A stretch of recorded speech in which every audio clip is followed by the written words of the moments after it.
வணக்கம் ஜோதிடர் ஐயா. வணக்கம். தை பிறந்தா வழி பிறக்கும்னு சொல்லுவாங்க. நம்மளுக்கு பொங்கல் திருநாள் ஒரு வழியா வரப்போகுது. பொங்கல் திருநாளை பத்தி கொஞ்சம் விளக்குறீங்களா?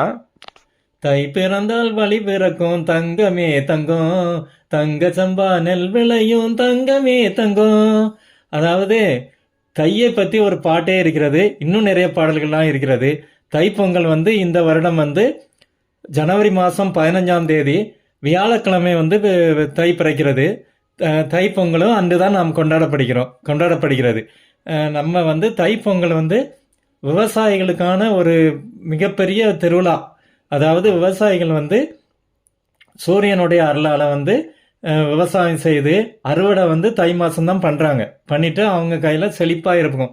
அதுக்காக சூரியனுக்கு நன்றி கடனுக்காக அவங்க பொங்கல் வைத்து, சக்கரை பொங்கல் வைத்து, கரும்பு படைத்து, இன்னும் காய்கறிகள் எல்லாம் நிறையா படைத்து சூரிய பகவானுக்கு பூஜை பண்ணுறாங்க. அதுதான் தைப்பொங்கல்.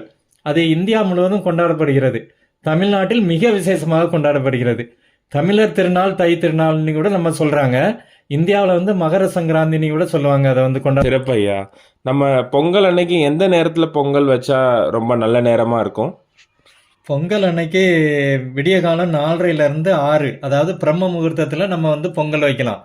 அடுத்தபடியாக 8 to 9 சூரிய ஓரம் இருக்குது. அந்த டைம்லையும் நம்ம பொங்கல் வைக்கலாம். அப்புறம் 10 12 குளிகை டைம், இந்த டைம்லையும் நம்ம பொங்கல் வைக்கலாம். நம் மக்கள் அனைவரும் பொங்கல் வைத்து சூரிய பகவானையும் உழவர்கள் அனைவரும் வழிபட்டு எல்லாம் நல்லது பெறுவதற்காக என்னுடைய தலவாணிக்கு ஜோதிடம் சார்பாக நம் தமிழ் மக்கள் அனைவருக்கும் தமிழர் திருநாளாம் பொங்கல் பண்டிகை வாழ்த்துக்களை நான் தெரிவித்துக் கொள்கிறேன். நன்றி ஜோதிடரையா, மிகவும் சிறப்பாக கூறினீர்கள். சப்ஸ்கிரைபர் அனைவருக்கும் பொங்கல் திருநாள் வாழ்த்துக்கள். இந்த பொங்கல் உங்களுக்கு எல்லாம் மகிழ்ச்சியும் பெற எங்களுடைய வாழ்த்துக்கள்.